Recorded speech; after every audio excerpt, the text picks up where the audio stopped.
हे श्यामा श्याम मेरा कुछ बस नहीं चलता, जब जैसा बुद्धि चाहती वैसा निश्चय करती है, जब जैसा मन चाहता वैसा संकल्प विकल्प करता है। हे करुणा सागर मनमोहन, हे करुणा सागरी मनमोहिनी, आप देख लो मेरे मन की दुर्दशा।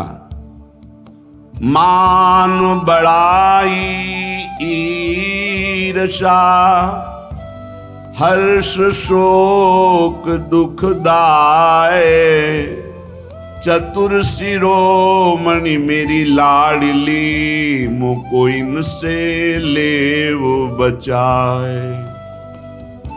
हे अत्यंत भोरी और अत्यंत चतुर शिरोमणि, आपके चरणारविंद के मार्ग में अर्थात भगवत मार्ग में सबसे ज्यादा जो बाधक है वो है मान, बड़ाई, प्रशंसा, सम्मान। और हे लाडली, हमारा मन इसी में फंस गया।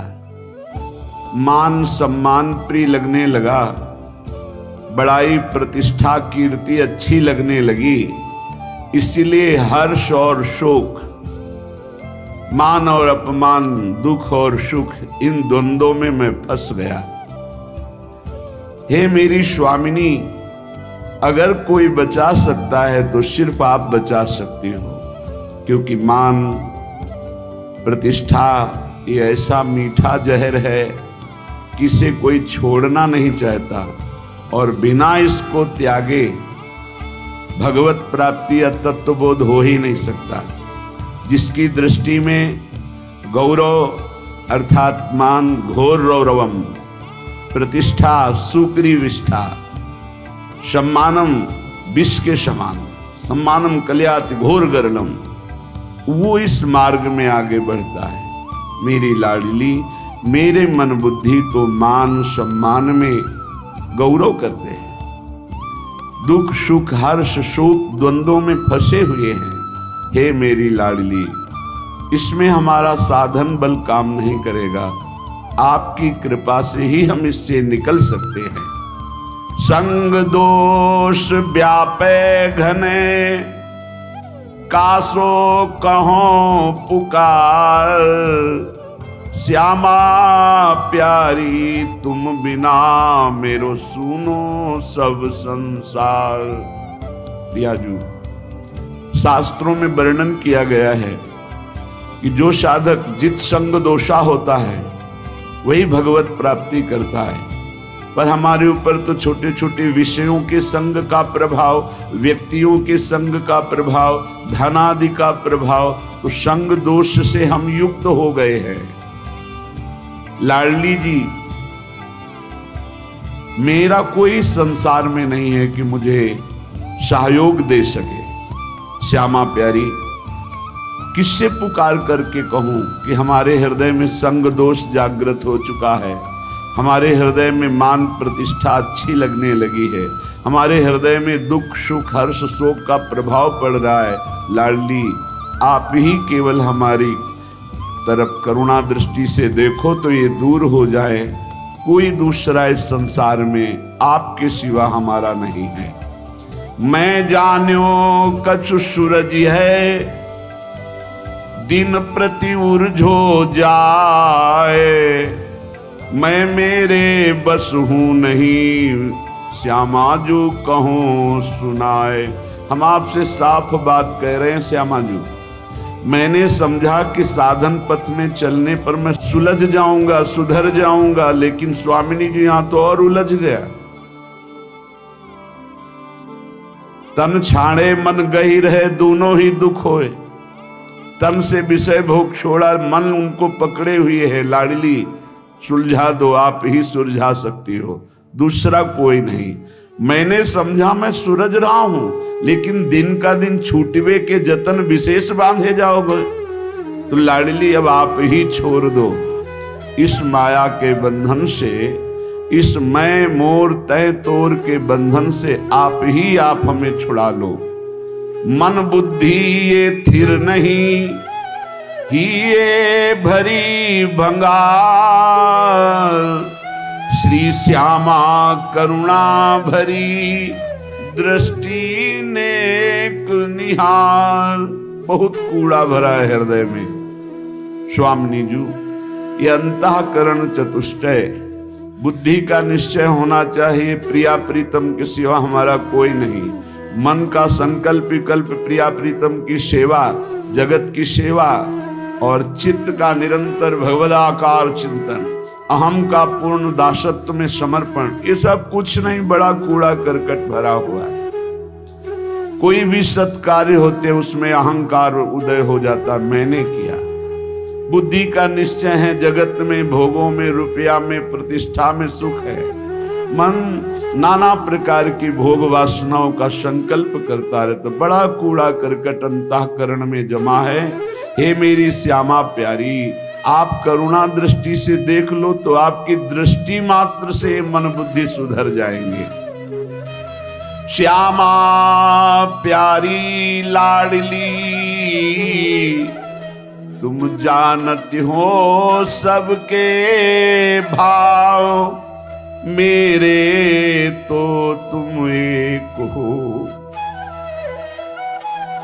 कछु साधन नाही उपाव, ना हमारे कोई साधना है न कोई उपाय है। आप सबके मन के भाव को जानती हो। हे श्यामा जी, आप ही हमारी साधना हो, आप ही हमारे साध्य हो। आपके सिवा हमारा कोई और साधन साध्य नहीं है। हे लाडली, जो अपने अवगुण कहो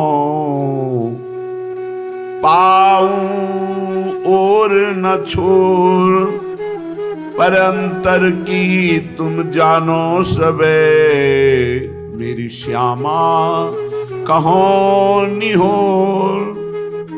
यदि हम अपनी गाथा हृदय की सुनावें तो कितने अवगुण हैं, पार नहीं पा पाएंगे।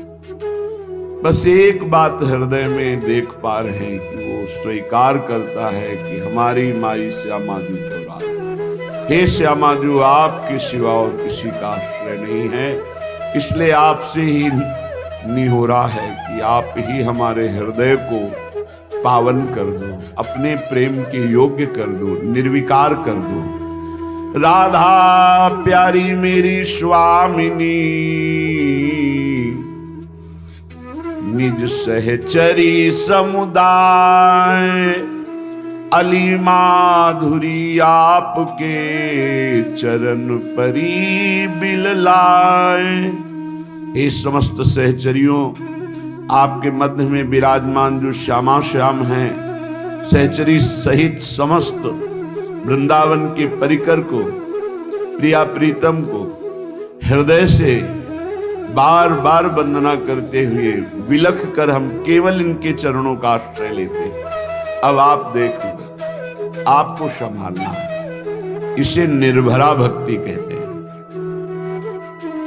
पूर्ण रूप से अपने इष्ट के भरोसे में हो जाना। जब अपनी तरफ दृष्टि जाए तो अति दैन्य और दोष युक्त, और जब इष्ट की तरफ दृष्टि जाए तो अत्यंत गर्व और आनंद में। तो हम अपनी तरफ दृष्टि करके अपने इष्ट को बता रहे हैं कि हमारे में ये सब दोष है, हमारे में ऐसा कोई गुण नहीं कि हम आपको प्रसन्न कर पावे। इसलिए हे लाडली, हे लालजू, आप कृपा करो और अपने योग्य हमारे हृदय को बना लो, क्योंकि बनावटी प्रभु को पसंद नहीं। निर्मल जन मन सो मोहि पावा, मोहि कपट छल छिद्र न भावा। मुझे कोई कपट छल दोष विचार ये प्राप्त नहीं कर सकते हैं। मुझे प्राप्त कर सकता है निर्मल मन, और हमारा मन मलिन है। तो हम आपसे निवेदन करते हैं, हे प्रभु, आप अपने योग्य बना लीजिए इस मन को। मेरे में सामर्थ्य नहीं कि मैं आपके योग्य मन को बना करके आपकी प्राप्ति कर पाऊं। अगर हम करोड़ों कल्पों तक साधना करें तो भी आपके योग्य नहीं बन पाएंगे। और अगर आप पल पाओ पल के चौथाई हिस्से में चाहें तो मेरा मन आपके योग्य हो सकता है। इसलिए हम पूर्ण रूप से अजात पक्षायु मातरम खगा, जैसे बिना पंख निकला हुआ चिड़िया का बच्चा कुछ नहीं कर सकता, केवल माँ की बाट जो होता है, बस ऐसे हे मेरी श्यामाजू हमारे में कोई साधन नहीं, बस आपकी कृपा की बाट जो रहा हो। इसे पूर्ण आत्मसमर्पण, निर्भर शरणागति भक्ति कहते हैं। और ये अमोघ है। जिसके हृदय में ऐसा समर्पण हो गया हमारे माई श्यामाजू को राज, तो हरि ही श्यामाजू हैं, श्यामाजू ही हरि हैं। केवल स्वभाव और महिमा का रसास्वादन कराने के लिए प्रभु अपने प्रेम स्वभाव और अपनी प्रेम महिमा का रसास्वादन कराने के लिए ही हरि राधा किशोरी के रूप में विराजमान है। और प्रेम का कैसे रसास्वादन किया जाता है, कितनी दैन्यता, तो राधा किशोरी ही हरि के रूप में विराजमान है। हरि ही राधा किशोरी है, राधा किशोरी ही हरि है, किंचन मात्र इनमें भेद नहीं है। देखो यद्यप सकल लोक चूड़ामणि, यद्यपि हरि अनंत ब्रह्मांडों के स्वामी, पर दीनपन को मानत, दैन्य होकर कैसे प्रेम का रसास्वादन करते हैं। तो प्रेम का रसास्वादन कैसे किया जाता है, हरि रूप। और प्रेम का प्रभाव और प्रेम का स्वभाव श्री राधा किशोरी रूप। हमारा हो भाग्य, पता नहीं कौन सा अवगुण देख के रीझ गए प्रभु। गुण तो है ही नहीं कि ऐसी महामहिम महामाधुर्य रस करुणा समुद्र श्री लाडली जी के चरणों की शरणागति मिली, और हमें ये गर्व से कहने का साहस हुआ हम श्री जी के हैं, हम लाडली जी के हैं। ये अनन्यता हृदय में आ गई तो सर्वस्व की प्राप्ति हो जाएगी। देख लेना, मेरे प्रभु अनन्यता देखते हैं, और जितने दिव्य सद्गुण प्रभु को रिझाने की वृत्तियां, वो सब इसी अनन्यता से जागृत हो जाती हैं। जब हम शरीर के अनन्य होते हैं तो सारे दोष जागृत हो जाते हैं, और जब हम प्रियालाल के अनन्य होते हैं तो सारी दैवी संपदा जागृत हो जाती है।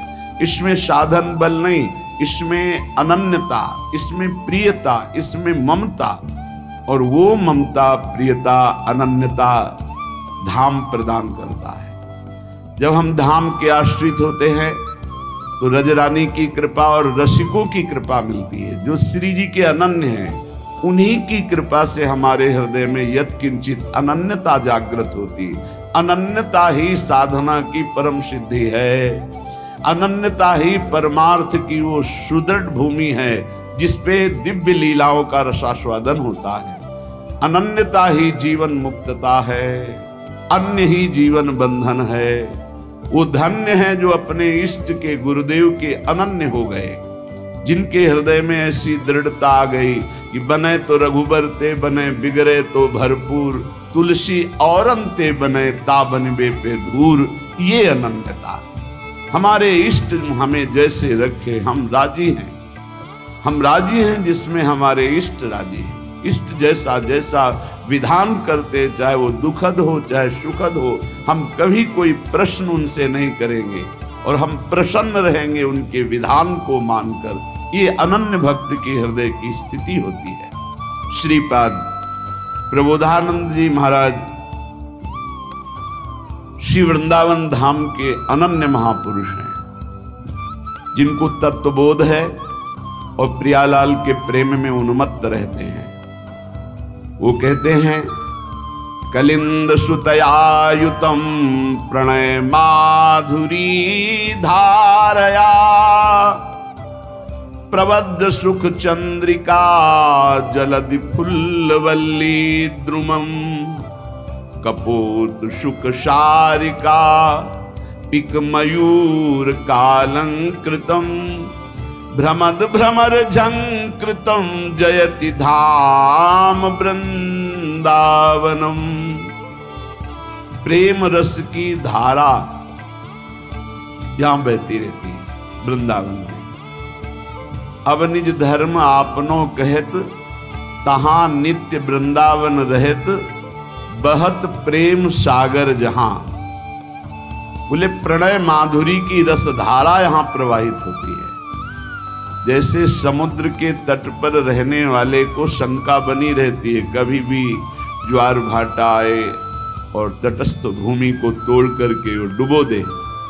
ऐसे ही वृंदावन में है, ये बहता हुआ प्रेम समुद्र है, बहता हुआ, इसकी तरंगे हैं, इसकी लहर है, इसकी धारा है। यहाँ की लताएं, खगमृग, पशु पंछी, यहाँ के रसिक महात्मा, ये जब बाढ़ आएगी, किसी भी रसिक महापुरुष का सानिध्य मिला और उसकी करुणा बरस गई तो प्रेम में डूबी जाओगे।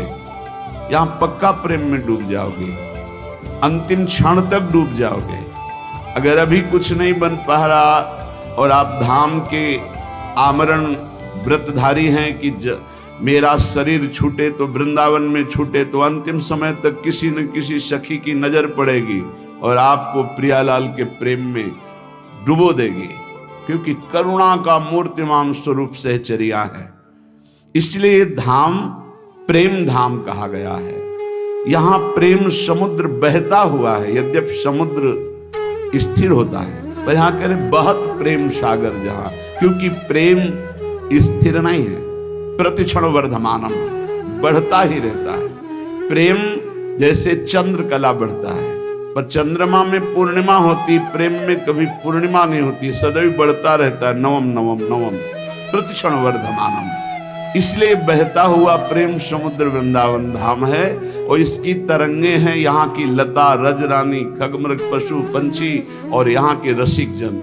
किसी की भी कृपा हो जाए, यहाँ के एक पक्षी की कृपा हो जाए तो आप प्रेम में डूब जाएंगे। यहाँ एक लता की कृपा हो जाए, यहाँ किसी रसिक की कृपा हो जाए, तो जो प्रेम बड़ी बड़ी साधनाओं से भी सुलभ नहीं है, अत्यंत दुर्लभ, वो प्रेम प्रकाशित हो जाए। प्रेम मेरी प्रियाजू, मेरे लालजू, और उनका चिंतन करते हुए अश्रु प्रवाह कर हृदय में ऐसी पीड़ा हो रही, हाय कब मिलेंगे जो मेरे हैं, अनंत जन्मों से बिछड़े, दरस बिन दुखन लागे नैन, भारी विकलता, अनंत जन्मों के पाप संस्कार भस्म हो गए, कर्म बंधन छिन्न भिन्न हो गए और वो भगवत स्वरूप होकर प्रियालाल की दिव्य लीला में प्रवेश पा गया। ये प्रणय रस धारा है श्रीधाम वृंदावन, और बहुत करुणा करके दुरंत मोह का नाश करने वाली श्री यमुना जी इस श्रृंगार रस धारा मानो द्रवित होकर प्रवाहित हो रही हूं। बहुत करुणा है यमुना रस रानी की, जिस पर यमुना जी प्रसन्न होती हैं, दुरंत मोह का नाश करके इसी जन्म में राधा वल्लभ लाल की उत्तम प्रेम लक्षणा भक्ति और सहचरी भाव प्रदान कर देती। यही व राधिका पते पदाब्ज भक्ति मुत्तमा मवाप्यशा ध्रुवम भवेद परत्र तत्प्रियानुगा। आप मलिन दृष्टि मत रखें यमुना जी में कि ये गिर रहा है वो गिर नहीं। जैसे अग्नि भगवान सब कुछ जलाकर अपना स्वरूप दे देते हैं, ऐसे यमुना जी सबको अपना स्वरूप प्रदान कर देती हैं। परम पावन यमुना जी को कभी कोई अपवित्र कर ही नहीं सकता, किसी की सामर्थ्य नहीं है। यमुना जी साक्षात करुणा बपू हैं, हमारी लाडली जी की प्रिय सहचरी हैं, और मोह का नाश होना बड़ा कठिन है, सो यमुना जी नाश कर देती है। जिसने यमुना जी का दर्शन किया, यमुना जी का आचमन किया, यमुना जी का अवगाहन किया, वो कभी यमपुरी नहीं जा सकता, पक्का। जो यमुना जी की थोड़ी भी भक्ति कर ली है, तो यमुना की भक्ति मात्र से उनके परम भ्राता श्री जो यमराज जी हैं, वो अपने दूतों को आदेश करते, कभी भी जिसके मुख से यमुना निकला है, आचमन किया है, अवगाहन किया है, बैठकर समीप कुछ नाम जप के कभी मत जाना, उनकी तरफ देखना भी मत। ऐसी यमुना जी जहां प्रवाहित हो रही परेश वर्ण रूपिणी भगवान श्री कृष्ण की श्री अंग की जैसी कांति, ऐसे झलमल झलमल श्याम वर्ण यमुना, बड़ी दिव्य है यमुना जी। अपनी तो नेत्र प्राकृतिक हैं, इसलिए देख नहीं पा रहे। जब त्रिगुणातीत कृपा होगी श्री जी की और त्रिगुणातीत वृत्ति जागृत होगी, तब आप इन यमुना जी को देखेंगे। बड़ी दिव्य है, जिनमें स्वर्ण कमल, नील कमल, पीत कमल, अरुण वर्ण के कमल, विविध प्रकार के कमल खिले हुए हैं, भौरे गुंजार कर रहे हैं। समीप में ही कुंज में अद्भुत अद्भुत लताएं फूली हुई झूम रही हैं, और कपोत सुख शारिका पिक मयूर कालंकृतम। कपोत, शुक, शारिका, कोकिला, मोर ऐसे गुंजार कर रहे हैं, ऐसे मानो प्रियाजू का यश गा रहे, पर हम उनकी वाणी समझ नहीं सकते। ऐसा लगता है कि ये शोरगुल कर रहे। नहीं, वो राधा यशो मुखर मत खगावली की। यहाँ के जितने पक्षी हैं सब श्री जी का नाम, श्री जी का जस गान कर रहे हैं। कृष्ण प्रेम रसम सदा रसयते वृंदावनांतर्गतम। जो वृंदावन के अंतर्गत अपने जीवन को समर्पित कर दिया है, पक्का श्री कृष्ण प्रेम में डूबेगा, डूबेगा, पक्का डूबेगा। जब वृंदावन में आए और बिहारी जी की कृपा से राधा वल्लभ जी गए, जब राधा वल्लभ जी के दर्शन किए तो ऐसा लगा जैसे बहुत पहले से हम इनसे परिचित हैं। श्री कृष्ण प्रेम रसम सदा रसयते वृंदावनांतर्गतम। वृंदावन में यदि अपने जीवन को समर्पित कर दिया जाए, चाहे आश्रय भाव से या वास भाव से, अरे बहुत मानो कृपा ही कृपा उदय हुई है वृंदावन के रूप में। आप लोग बाहरी दृष्टि से देखेंगे तो आपको दोष दर्शन भी दिखाई दे सकता है, लेकिन आपसे सत्य कहते हैं, कभी कभी एकांत में जब वृंदावन की कृपा उदय होती तो सिर्फ रोना आता है कि कोई ऐसे सद्गुण नहीं, कोई ऐसी बात नहीं जिससे हमारी प्रियाजू ने हमें रीच कर वृंदावन का अखंड वास दे दिया। हमें अपने महल में, हम कहाँ वास कर रहे हैं, वृंदावन वासी हैं, प्रिया प्रीतम के चरण चिन्हों में वास कर रहे हैं, परम पावन रज में वास कर रहे हैं, हम धाम वासी हैं। कहाँ नारकी जन्म, कहाँ नारकी योनियों में भटकने वाला जीव, और कहाँ परम पावन महामहिम शिव शनकादि द्वारा बंदित रज में वास करने का सौभाग्य। श्री कृष्ण प्रेम रसम सदा रसयते वृंदावनांतर्गतम। श्री प्रिया और कृष्ण लाल, प्रिया लाल के प्रेम रस से डुबो देने वाला ये वृंदावन है, जिसने वृंदावन का आश्रय लिया, वृंदावन का वास स्वीकार किया। आप केवल अपराध मत कीजिए, जो साधन पद्धति बताई गई उससे समय काटिए, परम लाभ तो कृपा से हो जाएगा। आपका प्रयत्न केवल अपराध रहित होने के लिए, आपसे असाधन ना बने, इसलिए काम तो सब कृपा से हो जाएगा। चेता स्थाणु चरिष्णु चिदघनम मोह रूपम तवापीदृशम। यहां अगर पक्षी भी कोई बाहर से उड़कर आकर वास करता है तो वो भगवत स्वरूप हो जाता है, चिदघन स्वरूपम। तो वो पक्षी क्या साधना करता है, केवल आश्रित हो गया वृंदावन के। ऐसे ही आप भी आश्रित हो जाएं तो कह रहे चिदघन रूपम तवापीदृशम, तुम भी वही चिदानंद रूप हो जाओगे यदि वृंदावन का आश्रय ले लिया, वृंदावन का वास स्वीकार कर लिया, वृंदावन का चिंतन करते हो, वृंदावन की महिमा सुनते हो, तो धाम आपको चिदघन रूप प्रदान करेगा।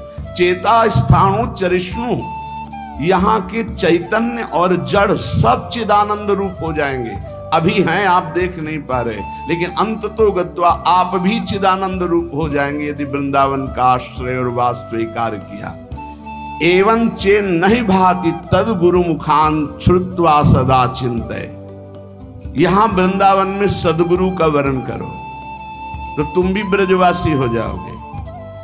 दीक्षा में नया जन्म माना जाता है। एक होता है बिंदु से जन्म लेना, जो पिता और माता के संयोग से, और एक होता है नाद से जन्म होना, जो गुरुदेव मंत्र नाद हमारे कान में करते हैं, उससे हमारा नया जन्म होता है। और ये नया जन्म ब्रजवासी माना जाएगा, वृंदावनवासी माना जाएगा। एवं चे नहीं भाति तद गुरु मुखात श्रुत्वा सदा चिंतये। श्री सदगुरुदेव का वर्ण करके, श्री सदगुरुदेव के मुख से जो तुम्हें साधन मिला है, नाम मिला है, उपासना मिली है, तो कह रहे सदा चिंतये, उसी का सदा चिंतन करो। गुरुमुख से निकले हुए नाम और मंत्र की बड़ी अपार महिमा है। जो वृंदावन में सदगुरु का वर्ण कर लेता है वो ब्रजवासी ही माना जाता है। उसका जन्म ब्रज में हुआ। कौन सा जन्म? बोले दीक्षा जन्म, नाद जन्म। इस जन्म की बहुत बड़ी महिमा है। जैसे अभी आपने आज दीक्षा ली, तो दीक्षा लेते ही पूर्व के सारे जो आपके अपराध पाप है वो भस्म हो जाएंगे। अब सावधान हो जाओ कि अब नहीं करेंगे। अगर ऐसा नियम ले लिया, पक्का विश्वास कर लिया और गुरुमुख से निकले हुए साधना का सांगोपांग अनुष्ठान कर, इसी जन्म में भगवत प्राप्ति हो जाएगी। सदगुरु के मुख से जो उपदेश हुए सदा चिंतय, उनका चिंतन करो, नाम का, मंत्र का, मार्ग का, जो प्रियालाल के प्रेम मार्ग का उपदेश हुआ। और कह रहे प्रारब्धांतमिहा वसाति सहसा स्वादिश्य से स्वम रसम। प्रारब्ध के अनुसार शरीर में जो दुख सुख आ जाए उसे भोग लो, उसे मिटाने की कोशिश मत करो। क्या होगा? बोले आपके हृदय में सहसा एक दिन देख लेना प्रियालाल प्रकाशित हो जाएंगे और आप उस आस्वादन से, प्रेम आस्वादन से उन्मत्त हो जाएंगे। क्या करें? कह रहे हैं कि जो वृंदावन का आश्रय लेता है, वास स्वीकार कर लेता है, वो श्री कृष्ण के प्रेम रस में निश्चित डूब जाता है। कैसे? बोले वृंदावन में सदगुरु का वर्ण करो, उनके द्वारा निकली हुई उपासना पद्धति जो श्रीमुख से है उसका अनुष्ठान करो, उनके बताए हुए मार्ग पर चलो, नाम मंत्र जो उन्होंने दिया उसका सदा चिंतन करो और प्रारब्ध के अनुसार जो दुख सुख आ जाए उसे भोग लो। यहाँ ये नहीं कह रहे कि उसे मिटाने की चेष्टा करो, उसे भोग लो तो क्या होगा? तुम भगवत प्राप्त हो जाओगे। ये सिद्धांत है। इसीलिए संत महात्मा बड़े बड़े आप देखो जो दिव्य हुए, उन्होंने अपने प्रारब्ध को नहीं मिटाया, दूसरों के प्रारब्ध को स्वयं लेकर भोग लिया। अपने प्रारब्ध को तो भोगा ही, औरों के भी प्रारब्ध को भोग लिया कि ये भजन करने में कमजोर हैं, प्रारब्ध आएगा इनको छीण कर देगा, चलो तुम आगे बढ़ो, हमें तो कोई फर्क नहीं पड़ता। प्रारब्ध को अपने ऊपर ले लिया। उसे श्री जी सहसा हृदय में प्रकाशित होकर प्रेम रस में डुबो देती है। ये धाम की कृपा, धाम में गुरु बनाने की कृपा, गुरु के मुख से निकले हुए नाम मंत्र का निरंतर चिंतन करने की कृपा से प्रियालाल का सहसा, सहसा माने कभी भी अचानक हृदय में प्रकाश हुआ और आप डूब गए। वो जब आप समर्पण हो, आपका पूर्णता होता है, तब ये स्थिति आती है। अचानक खड़े हैं या बैठे हैं या क्रियारत हैं, एकदम वृत्ति गोल, एकदम वृत्ति समाहित हो गई, एकदम डूब गई, क्या कहना है क्या करना है कुछ सुधी नहीं। मात्र एक सामने प्रियालाल, उनकी दिव्य माधुरी, दिव्य लीला, सच्ची मानिए निहाल हो जाओगे। बस एक जीवन का खेल है, जितना तुम्हारा जीवन बचा है उसे प्रियालाल के चरणों में समर्पित कर दे। संत वाणी, महापुरुषों के वचन हमको सदैव अध्यात्म मार्ग के बाधाओं से बचाते हैं और अध्यात्म मार्ग में पुष्ट करते हैं। यहां कह रहे हैं जो साधक भगवान के मार्ग में चल रहे हैं उनके लिए सावधानी की बातें हैं, बहुत सावधान होकर सुने और इनसे बचें। जो उपासक इन बातों से नहीं बचता वो अपने लक्ष्य से भ्रष्ट हो जाता है। इसलिए बहुत काम की बात है। पहला है किसी भी सभा समिति संगोष्ठी में शामिल ना होना, जहां एक दूसरे की कटाक्ष हो रही हो, जहां एक दूसरे की निंदा की जा रही हो, जहां ये सब नहीं, इसमें नहीं फंसना, साधक को नहीं फंसना। भगवत प्राप्ति करने वाले साधक को सबसे पहले बचना है। आ जाना वहां सभा है, आज वहां समिति है, वहां ऐसा संगोष्ठी है, इस विषय की चर्चा है, नहीं। सत्संग, एकांत सेवन, भगवत सेवा, सत्संग, इष्ट मिले और मन मिले, मिले भजन रस रीति, तहां निसंग कोहे मिलिए तासों कीजे प्रीति। कभी नहीं गए। कई तरह की हानियां हो जाती है, साधक बहिर्मुख हो जाता है। इसलिए साधक को कभी सभा में, समिति में, ऐसी जगह नहीं जाना चाहिए। मना कर रहे। सभा समितियों में शामिल होना मानो अपनी साधना को नष्ट करना है। जो लक्ष्य प्राप्ति के लिए चलना चाहता है, सभा समिति संगोष्ठी ये नहीं। एकांत सेवन, सत्संग सुना, अपरिचित जीवन, किसी से कोई परिचय नहीं। अखबार पढ़ना, समाचार देखना, ये उनके लिए सही है जो समाज सेवी हैं, जो समाज में विविध पदों में हैं, लेकिन जो भगवत प्राप्ति करना चाहता है उस साधक के लिए ठीक नहीं। न समाचार पत्र पढ़ना और न समाचार सुनना, न समिति सभा में जाना, न किसी राजनीतिक या व्यवहारिक संगोष्ठी को सेवन करना, नहीं।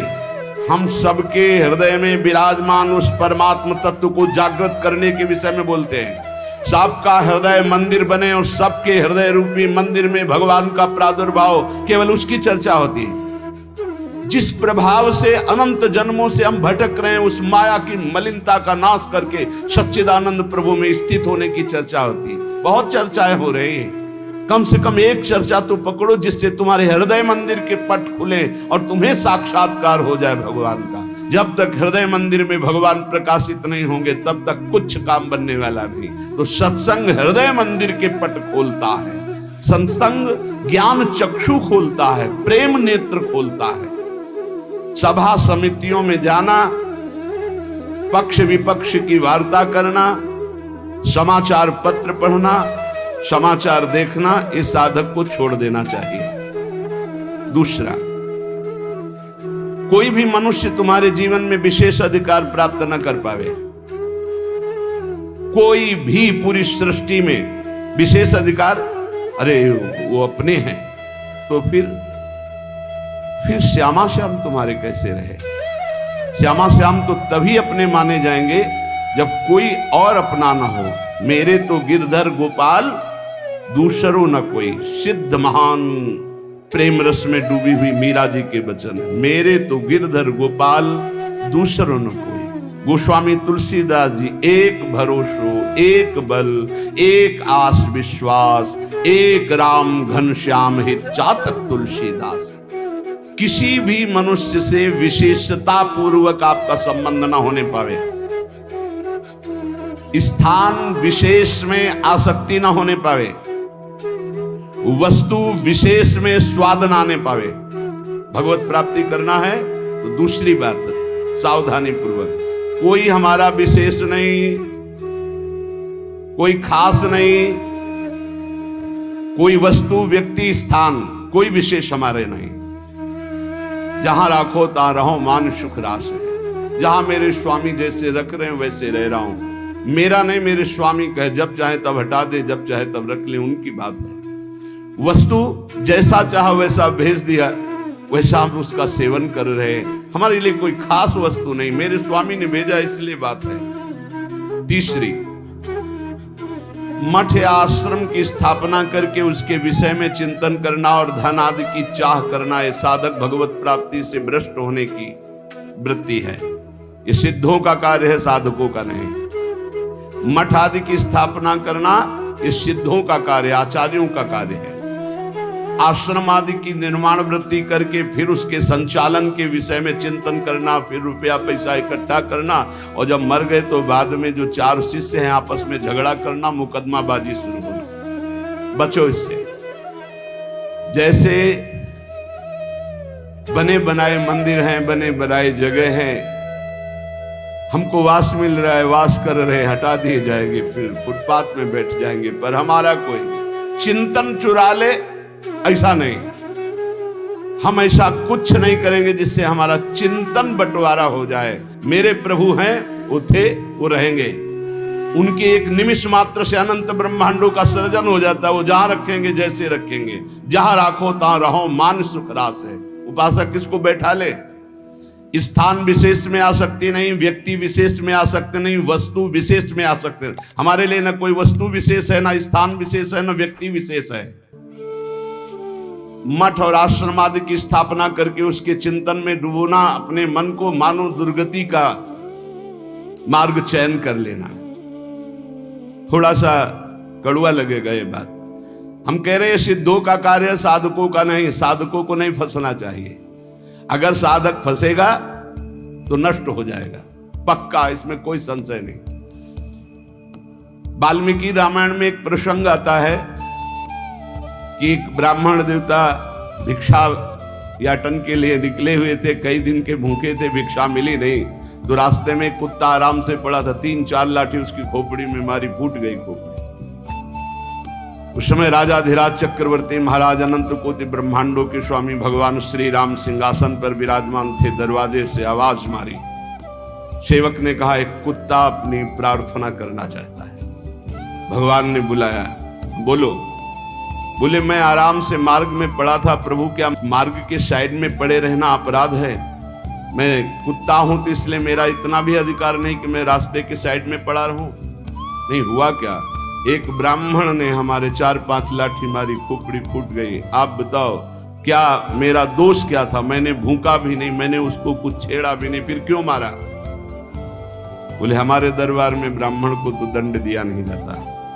हाँ आप आए हो इसलिए बुलाते हैं उनको और प्रार्थना करेंगे कि ऐसा क्यों किया। बुलाए गए, भगवान आदर किए उन्हें और कहा आपने ऐसी त्रुटि क्यों की, क्यों मारा इसको?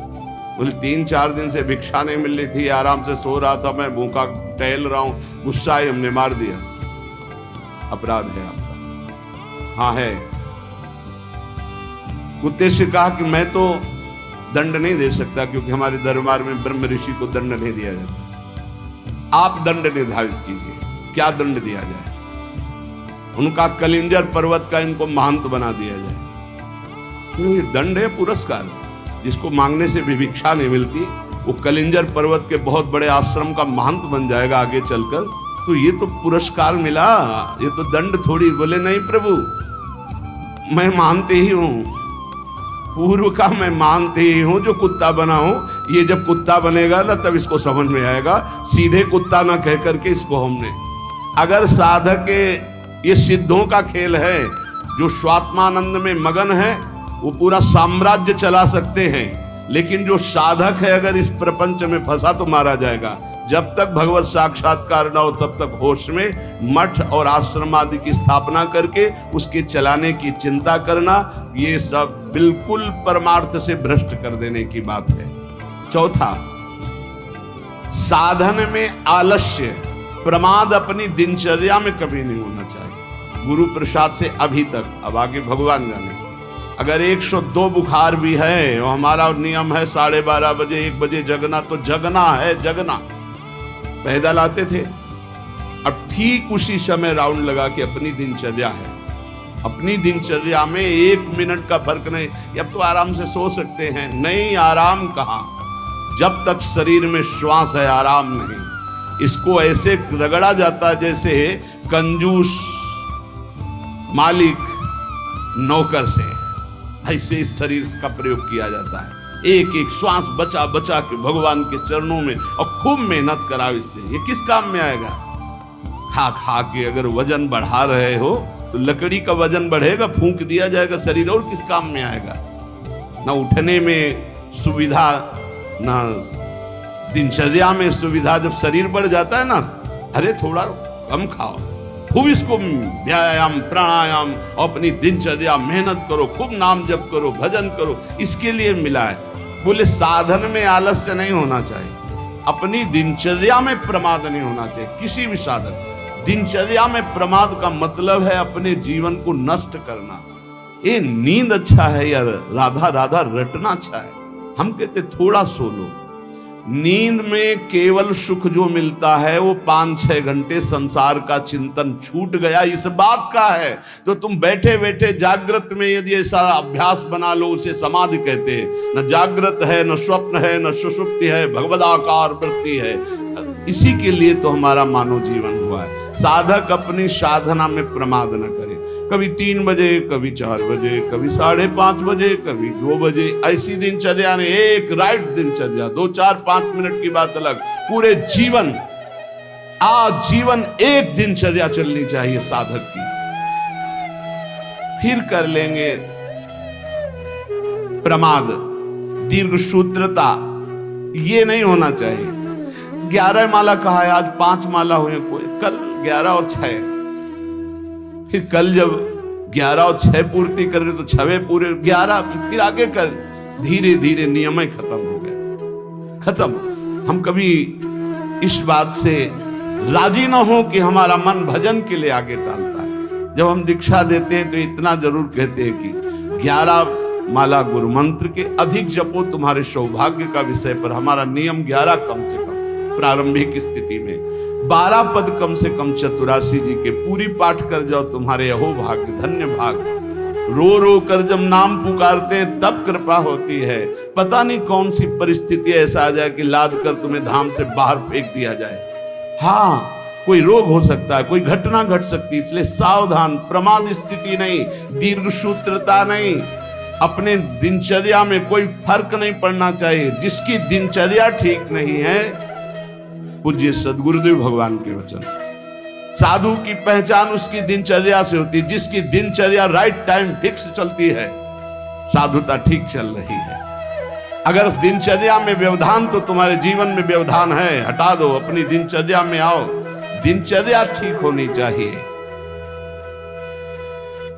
गुरुजनों के वचनों में, शास्त्र के वचनों में अविश्वास, अश्रद्धा या उपदेश दिए हुए कार्य के लिए निश्चय की कमी। आपको ऐसा करना है, हाँ हाँ कर लेंगे, नहीं वही करना है जो आज्ञा हो गई, बस सब बात बन जाएगी। 5वां, कोई तुमसे विजय प्राप्त करने आया है शास्त्रार्थ के लिए, पहले ही हाथ जोड़कर हार जाओ। अगर भगवत प्राप्ति करनी, परास्त करने की कोशिश मत करो। 6वां, अपने को संत मानना और दूसरों को दोष दर्शन करना, ये साधक का नाश कर देने वाला होता है। अपने को संत मानना, दूसरों को असंत मानना, मतलब पतन का रास्ता निश्चित कर लिया। आचार्य चरण कह रहे, क्वाहम तुच्छा परम अधमा प्राण हो गर्ह कर्मा, कहा मैं तुच्छ अधम अपराध करने वाला। अपने को असंत और दूसरों को संत मानना। 7वां, दूसरों के दोष देखना और उनको प्रकाशित कर देना, ये केवल गुरु की वृत्ति में होना चाहिए। वो अपने शिष्यों के दोष देखकर उसे प्रकाशित करके नष्ट कर दे। बकाया साधक को ये कभी वृत्ति नहीं रखनी चाहिए कि दूसरों के दोष देखकर और उनको प्रकट करना, चुगली करना। अगर साधक किसी के दोष देखता है तो उसी के सामने उसको फटकारे, तब तो मित्र माना जाएगा। और उसके चले जाने के बाद यदि पीछे चर्चा करता है तो उसे निंदा करते हैं, निंदा करने से पाप लगेगा। तुम्हारे अंदर वही दोष बहुतायत मात्रा में जागृत हो जाएगा। शब्द याद कर लो। अगर किसी के प्रति तुम्हारा दोष दर्शन है तो उसी के सामने कहो उससे, ए भाई हमने सत्संग में सुना है, ये जो तुम्हारी बात है ना ये ठीक नहीं है, इसको सुधार कर लो, तो निंदा नहीं मानी जाएगी। वो चला गया, इसके बाद आप उसकी चर्चा करते हैं, अब ये पाप होगा। पर निंदा के कीते आवत नहीं कछुआन, मूर्ख पर्वत पाप को ले चल अपने साथ। 8वां, किसी भी मनुष्य का ना शरीर से अपमान, ना वाणी से अपमान और ना मन से उसके नाश का चिंतन। जो तुम्हारा अहित कर रहा है, तुम्हारी निंदा कर रहा है, तुम्हारा अपमान कर रहा है, तो तुम्हें लौट कर अपमान नहीं करना। यह सिद्धांत है भगवत प्राप्ति का। और मन से संकल्प नहीं बनाना कि भोगोगे, क्योंकि तुम भजन करते हो। अगर ऐसा सोचे तो वो भोगेगा जरूर, लेकिन तुम्हारा भजन भगवत प्राप्ति की योग्य नहीं रह जाएगा। 9वां, पर चर्चा, बैठकर सदैव दूसरे के विषय की चर्चा। ये साधकों में कुछ दोष होते हैं, इसलिए इसका सुधार करना चाहिए। पर चर्चा, पर निंदा से साधक को बहुत बचना है। ये जबान बहुत दुष्ट है, इसको रोको, वाणी को रोको। वाणी एक अमोल है, जो कोई बोले जान, हे तराजू तौल के तब मुख बाहर आन। और 10वां, सीरियल, नाटक, सिनेमा, नौटंकी, ये सब साधक नहीं। असत साहित्य नहीं पढ़ना, नहीं देखना, नहीं सुनना, बहुत बड़ा प्रभाव पड़ता है। इससे बहुत बड़ा प्रभाव पड़ता है, बहुत बड़ा प्रभाव पड़ता है। आपको अनजाने में पतन के मार्ग में आपको ले जाएगा। आपको सुनना है सत्संग, तो सुनने वाला यंत्र रखिए। ये सुनने के लिए ये जो टच वाला मोबाइल है, बचो इससे, पक्की बात है। इसको हम बहुत प्रार्थना पूर्वक निवेदन करते हैं कि साधक जो घर से निकला है भगवत प्राप्ति के लिए, टच वाले मोबाइल से बचे। जहां भगवत प्राप्ति की लालसा से आपने वैराग्य लिया, वहां भोगों की लालसा पैदा कर देगा। जहां आप खोले मोबाइल तो आपके ऑप्शन ही ऑप्शन है, और मन कभी भगवत ऑप्शन सुनना चाहे तो बड़ा पवित्र मन होता है। हाँ, ये संसारिक बात है। इसमें क्या है? अच्छा, इसमें क्या है? ढूंढते ढूंढते वहां पहुंच गए जहां नहीं पहुंचना चाहिए, और आपको नष्ट कर देगा। सत्संग सुनना है तो यंत्र रखो सत्संग सुनने का। अगर आपको सही माने में मोबाइल का ही प्रयोग करना है, बहुत जरूरी है, तो हम कहते हैं छोटा वाला मोबाइल रखो। लेकिन नहीं, स्मार्ट, बड़े स्मार्ट बने हो, माया से थोड़ी तुम्हारी स्मार्टगिरी चलेगी। माया तुमसे ज्यादा स्मार्ट है, उसी स्मार्ट में फंसा देगी। स्मार्ट है तो कहते हैं उसे, स्मार्ट मोबाइल कहते हैं।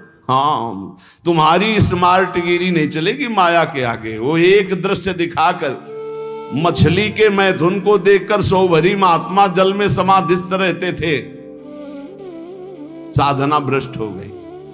अजामिल लकड़ी लेने गया था, वैश्यागमन देख करके उसकी बुद्धि भ्रष्ट हो गई, उसी वैश्या में आसक्त हो गई। प्रार्थना है, बहुत है, बिना मोबाइल के नहीं चलता तो 1800 वाला ले लियो, 2000 का जो नहीं आता इतना बड़ा। भाई बहुत है, बात करनी, कहीं कोई तुम्हारा पदाधिकारी हो तो भाई देख लियो।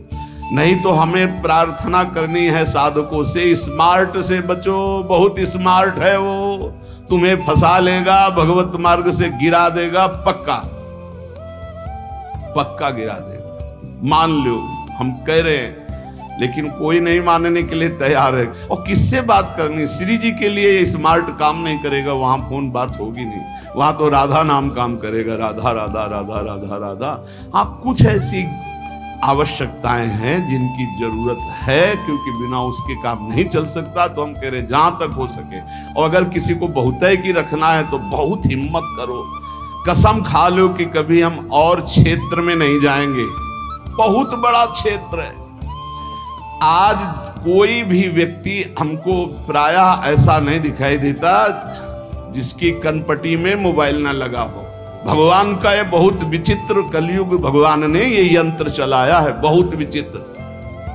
ये भगवान की बहुत माया चली। तो कह रहे नाटक, सिनेमा, फिल्म, सीरियल, समाचार, बचो भाई। अगर भगवत प्राप्ति करना है तो थोड़ा सावधान हो जाओ।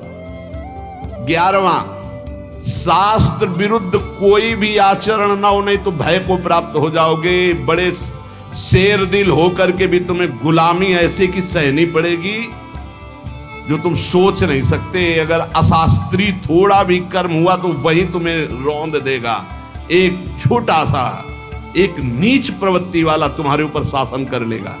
हमारी बात को समझना, जो लिखा है, शास्त्र विरुद्ध कोई भी आचरण तुम्हारे शेर दिल को रौंद देगा। शेर दिल का मतलब समझते हो? साधु सिंहवत होता है, बिल्ली बना देगा। वही तुम्हें डाउन होना पड़ेगा, वही तुम्हारी हंसी उपहास, वही तुम्हारी निंदा हो जाएगी, अशास्त्रीय आचरण।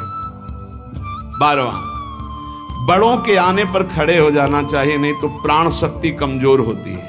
अपने से पूज्य और बड़े जन आवे तो हाथ जोड़कर खड़े हो जाने से हमारी प्राण शक्ति मजबूत होती है। पक्का मानो, ये जो दिल कमजोर हो रहे हैं ना, इसका कारण खान पान व्यवहार अशास्त्रीय। ये जो सुबह 8-10 बजे तक सो रहे हैं, आयु नष्ट हो रही। ये जो नाना प्रकार के बाहरी भोजन कर रहे हैं, इनसे अपने यंत्र कमजोर हो रहे हैं। जो अशास्त्रीय कार्य हो रहे हैं, उनसे जीवनी शक्ति नष्ट हो रही, प्राण शक्ति कमजोर हो रही। पक्का मानिए, आज प्रायः लोग ऐसा ही है कि 1-2 बजे रात्रि के सोते हैं और 8-10 बजे जगते हैं। हमारी प्रार्थना है भुवन भास्कर उदय हो रहे और आप सो रहे, तो आपकी श्री कीर्ति, यश, पवित्रता, प्राण शक्ति, जीवन शक्ति, इन सब का नाश हो रहा है। अरे प्रातः काल भगवान उदय हो रहे हैं, हाथ जोड़कर प्रणाम मात्र कर लो। नार्घ देव तो प्रणाम तो कर लो, भुवन भास्कर पधारे सूर्य नारायण। लेकिन नहीं, 10-11 बजे तक सोते, प्रायः दिनचर्या बन रही।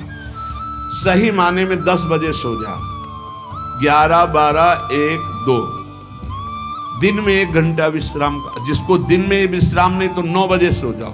5 घंटे सो जाना बहुत होता है, 5 घंटे बहुत।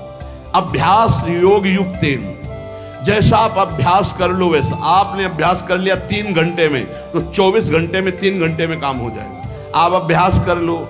अरे साधना एक बार सोने का समय दे दिया, इसके बाद बस फिर नींद नहीं आनी चाहिए, फिर नींद नहीं आनी चाहिए हर समय ऐसे नींद। और 13वां, किसी भी वस्तु से या जीव से घृणा नहीं करनी। हमें प्रयोग नहीं करना, हमें घृणा नहीं करना किसी भी वस्तु से, किसी भी जीव से। सब भगवान की सृष्टि, हमारे लिए जो आदेश है हम उसका खान पान करेंगे, उसका पालन। हमें घृणा किसी से नहीं, किसी से नफरत नहीं है। ये घृणा नफरत ये भगवत मार्ग के पथिकों में नहीं होती। विपत्ति में घबरा करके किसी और से सहयोग मांग लेना, ये बहुत खास बात है। बैठे रहो, प्रभु देखते हैं, बने तो आपसे बने, नहीं तो बिगड़ जाए, देखेंगे आप कैसे बना। पक्का गिरते गिरते गोद में हो जाओगे। कई बार हमने अनुभव किया सेकंड का, अगर सेकंड की चूक हो जाती तो ऐसी घटना घट जाती है। सेकंड की चूक, सेकंड की चूक नहीं होने दी मेरे प्रभु ने, हमने कई बार देखा है। इसलिए भारी विपत्ति में घबरा कर किसी और का सहयोग लेना कभी ऐसा अनन्य भक्त के द्वारा नहीं होना चाहिए। अब क्या होगा? वही होगा जो प्यारे राम जी को भाएगा। और राम जी मंगलमय है, पक्का मंगल ही होगा, अमंगल नहीं हो सकता। भक्तों का सदैव ऐसा ही होता है। वही होगा जो हमारी प्रियालाल चाहते, वही होगा जो हमारे इष्ट चाहते। इष्ट मंगल भवन है, अमंगल हो नहीं सकता। भारी संपत्ति प्राप्त हो तो फूलना नहीं कि अब तो। वैसे सही बात देखो, जो भगवान का भजन करते हैं उनके लिए हर कोई वस्तु हर्ष वाली नहीं होती। किसी में हर्ष होता है, बहुत ही बढ़िया चीज मिल गई, बहुत सब। हर चीज नाशवान है, हर चीज, हर वस्तु। यहां जितना दुखालय मशाश्वतम नाशवान, यहां की कोई वस्तु हर्ष देने वाली है, सुख देने वाली है, प्रतिपल नष्ट हो रही। पर ज्ञान सही है नहीं है, इसलिए हम हर्षित हो जाते हैं कि हमको अमुक वस्तु मिल गई, अमुक व्यक्ति मिल गया, अमुक पदार्थ मिल गया। किसी भी कारणवश अकस्मात आपकी बात सिद्ध हो जाती है, जो आप कह दिए, तो आप उसके सिद्ध हो जाने पर जो आपने कहा आपको दुख होना चाहिए। आपने जो चाहा वो हो गया, आपने जो मांगा वो हो गया, आपने जो कहा वो हो गया, तो आपको दुख मानना चाहिए। नहीं नहीं, ये अगर बात मेरे अंदर आ गई तो मैं भगवत प्राप्ति नहीं कर पाऊंगा, इस बात का दुख होना चाहिए। आगे ये सावधानियां वर्णन करके कह रहे कि जो पुरुष इसी जन्म में भगवत प्राप्ति करना चाहता है तो सरसैया में पड़े हुए भीष्म जी ने युधिष्ठिर जी को उपदेश दिया, ध्यान से सुन ले, इसी जन्म में भगवत प्राप्ति हो जाएगी। जो पुरुष इसी जन्म में भगवत प्राप्ति करना चाहता है, मनुष्य शरीरधारी, वो पहले आहार पर संयम करे, उसे सूक्ष्म करे, इतना कम ना करे कि भोजन का चिंतन हो, पर इतना भी ना करे कि डकार आवे। भगवत प्राप्ति करनी है तो ये बात पकड़ लो, हजारों जगह शास्त्रों में बात लिखी। मिताहार, भिक्षान्नम औषधम, जैसे औषधि पाई जाती है ऐसे बहुत संभाल के खाओ पियो, जितने से एकदम आपका शरीर हल्का बना रहे। एक दो शरीरों को तो रोग हो जाता है, वो क्या कहते हैं, जो गले में होती गांठ, थायराइड है ऐसे, वो तो बात अलग है कि भाई अब थायराइड हो गया है, नहीं तो खाईराइड में ज्यादा जैसे तगड़ाहट हो रही, खाईराइड खूब खाते चले जा रहे। जिसको इस जन्म में भगवत प्राप्ति करनी, भोजन पर पहले सुधार करे, अल्पाहार और सात्विक भोजन, चाट चटोरा भोजन की तरफ से बचे। अगर भगवत प्राप्ति करनी है, अल्पाहार करे, प्रकृति से परे अविनाशी पद की प्राप्ति के लिए प्रकृति के आकर्षण पर विजय प्राप्त करना पड़ेगा। जो साधक घर में रहकर या घर छोड़कर, दोनों साधक होते हैं, गृहस्थी और विरक्ति।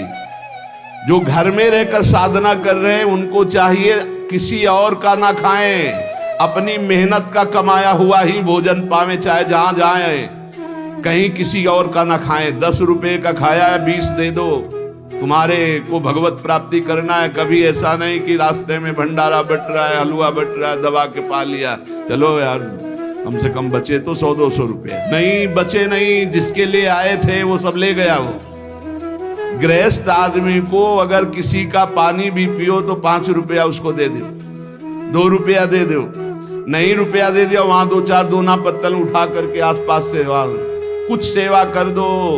कोई तुम्हारे सुकृत ना लेने पावे भगवत प्राप्ति के मार्ग। अगर विरक्त है तो भिक्षान्नम औषधम, विषयों के सामने उपस्थित होने पर भोगने की इच्छा ना होना। गृहस्थ हो, तुम्हारे धर्म के विरुद्ध भोग का अवसर आ गया, हट जाओ, भाग जाओ, प्राण बचा लो, मत भोगना, नहीं तो भगवत प्राप्ति में बाधा। और विरक्त है, भोग सामग्री एकदम एकत्रित है, एकांत है, भोग लो, नहीं भोगना, क्योंकि मुझे भगवत प्राप्ति करनी है। नेत्र से, वाणी से, मन से किसी भी दूषित भोग को ना भोगना। नेत्रों से भी भोगना होता है। आप मोबाइल में देख रहे हो या छुप के देख रहे हो, ये ऐसा दृश्य देख रहे हो, ये नेत्रों से भोग हो गया, ये आपको नष्ट कर देगा। नेत्रों से बहुत नष्ट हो चुके हैं, नेत्र ही है जो दिखा करके भ्रष्ट हो गए।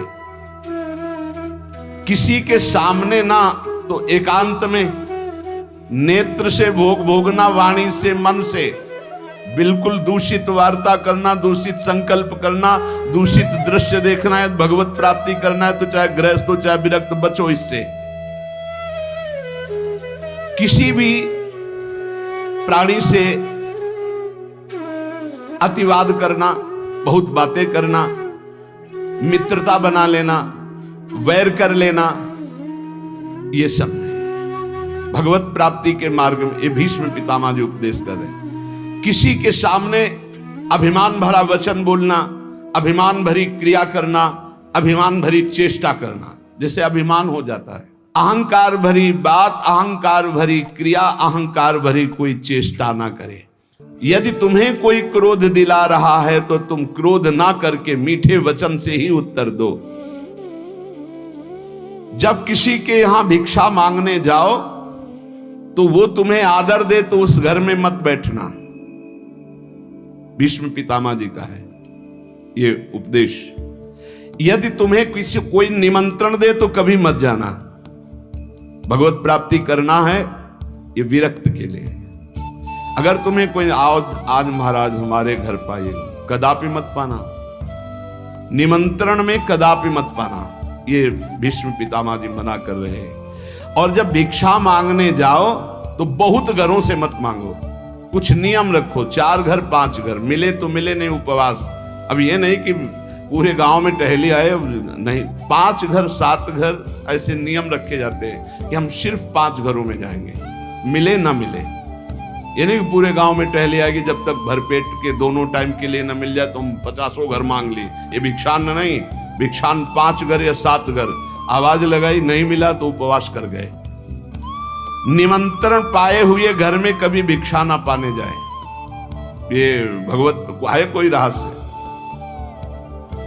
मूर्ख पुरुष जब आप परमार्थ में चलते हैं आपका उपहास उड़ाएंगे, हो सकता है वो आपका तिरस्कार भी कर दे, मारपीट भी कर दे। आप अपने हृदय में दुख ना मानने, हृदय में आनंदित रहें। कोई प्रारब्ध भोग का नाश हो रहा है और उसको डांटे नहीं, उसको मारे नहीं, उसको पर चिल्लाए नहीं, वो तो निमित्त मात्र है। भगवान आपके प्रारब्ध का क्षय करा रहे हैं। यदि भगवत प्राप्ति करना, बहुत बार ये बातें आ गई। आताताई पर भी कभी क्रोध करके उसे शाप ना दें। शाप देने का मतलब है भजन का फल है। अगर भजन है, सच्चाई से चल रहे हो आप, अंदर से सोच ले बहुत सता लिया, अब तो भोगेगा, तो पक्का भोगेगा, इसमें कोई संशय नहीं। क्योंकि भजन एक अमोघ शक्ति है, जिधर जाएगी उधर। तो हमारा भजन मंगल के लिए कि अमंगल के लिए? तो कह रहे आताताई तुम्हें कितना भी सताए, तुम क्रोध करके उसे शाप आदि मत देना, कभी अंदर से बुरा मत चाहना। गृहस्थ के घर में जब धुआं निकलना बंद हो जाए, अब धुआं नहीं गैस है, गैस के चूल्हा है तो धुआं का कोई ज्यादा काम ही नहीं। जब मूसल की आवाज आनी बंद हो जाए, भीष्म पितामह के समय मूसल से कूटा जाता था, अब तो मूसल से नहीं तो मशीनों से है। और जब सब भोजन कर चुके तब विरक्त को भिक्षा मांगनी चाहिए, मतलब लगभग 2 बजे। भिक्षा मांगने के पश्चात किसी नदी के किनारे या किसी देवालय में एकांत में बैठकर भगवान को अर्पित कर उसे पाए। गृहस्थ अपने इस कमाई से पाए, अधिक भिक्षा मत ले। श्री पूज्य सदगुरुदेव भगवान ने कहा कि टुकड़ा या 1 रोटी, बहुत अगर नहीं मिला है 4-5 घरों में और आखिरी घर में 2 रोटी मिल रही तो बस 2 रोटी, तीसरी रोटी हुई तो भिक्षा नहीं मानी जाएगी। ये सदगुरुदेव भगवान के मुख्य वचन। शुद्ध भिक्षा 1 टुकड़ा आधी रोटी, बहुत ज्यादा हो गया तो 1 रोटी। अब पता चला कि 5 घरों का आखिरी घर है, उसमें 2 रोटी मिल रही तो फिर उससे 2 रोटी ले ले, तीसरी रोटी नहीं होनी चाहिए। जो अधिक भिक्षा ले लेता उसे भिक्षान्न नहीं कहते हैं। ना मिलने पर प्रसन्न मुद्रा में वैसे ही शांत भाव से भजन करता हुआ दूसरे दिन जब अपने समय भिक्षा में जाता है, फिर उसी समय जाए। एक बार जब कोई बैठाल करके द्वार पर सम्मान पूर्वक विनय पूर्वक भिक्षा दे तो उसी समय हट जाना चाहिए, उसकी भिक्षा नहीं लेनी चाहिए। आओ आओ महाराज, आपके तो दर्शन बड़े भाग्य से। ए लाओ कुर्सी बैठा लो, लाओ मां, एक गरम गरम रोटी बनाओ बाबू, उठे चल दे। द्वार में अंदर नहीं जाना है, द्वार में ही खड़ा और असम्मान पूर्वक भिक्षा, ना किसी का आसन ग्रहण, ना किसी के मृदु वचन, ना किसी की स्तुति, ना कोई अर्थ। जब रोटी मांगने निकले किसी ने 10 रुपया दिया तो ऐसे कोई भिक्षुक है, भिखारी है इस बात के नहीं, केवल आचार्य आदेश प्राण पोषण के लिए अन्न, रोटी है तो दे, नहीं तो राधे श्याम चल दिया। सिंहवत व्यवहार, विविध प्रकार के व्यंजनों को न खाए। अरे भाई बहुत विचित्र। भगवान की प्राप्ति के मार्ग में सबसे ज्यादा इस रसेंद्री पर दृष्टि डालो। बहुत विचित्र खेल है, बहुत विचित्र, बहुत सावधान। अब आज का जो वातावरण है, बहुत भोजन के लिए बहुत आगे चलकर और अव्यवस्था हो जाएगी। कैसे भजन होगा, कैसे भजन होगा। भगवान को अर्पित करके दाल रोटी खाओ, खूब हरि के गुण गाओ। अगर इधर उधर खान पान करोगे तो हम पक्का कह सकते हैं भजन तो नहीं हो सकता है। भजन का नाटक भले आप कर लें, भजन का नाटक कर सकते हो। भीष्म पितामह जी कहते हैं कि जो विरक्त भाव से भगवान के मार्ग में चले हैं, वो किसी उजड़े हुए खंडहर में या देवालय में या वृक्ष के नीचे या किसी संत का बनाया हुआ स्थान उसमें वास कर, स्वयं का कुछ नहीं होना चाहिए। अपने शरीर निर्वाह केवल करना है, बने बनाए बिलों में वास कर लिया, घर गृहस्थी के यहाँ नहीं। विरक्त को घर गृहस्थी के यहाँ शयन नहीं करना चाहिए। हम भ्रमण किए और बड़े संतों का संग किए तो हमने देखा कि गांव के बाहर स्कूल, मंदिर या किसी बट वृक्ष के नीचे या भगवान शंकर का छोटा मंदिर, वहां घरों में गृहस्थों के सैया पे शयन करोगे, खूब भजनानंदी बनोगे तो सिद्ध ही हो तो प्रणाम, नहीं साधक है तो चौपट हो जाएगा। क्योंकि परमाणु वहां है, वहां गृहस्थी के परमाणु। घर गृहस्थी में बस मधुकरी मांगी हो बाहर, बहुत सावधानी की जरूरत है। भीष्म पितामह जी कह रहे हैं विरक्त को अपने मन को अचल और स्थिर करने के लिए कहां शयन करे?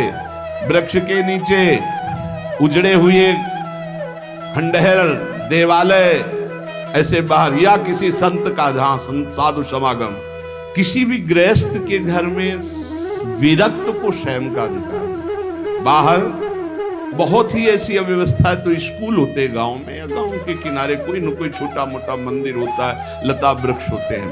अपना आहार करो, एकांत सेवन करो।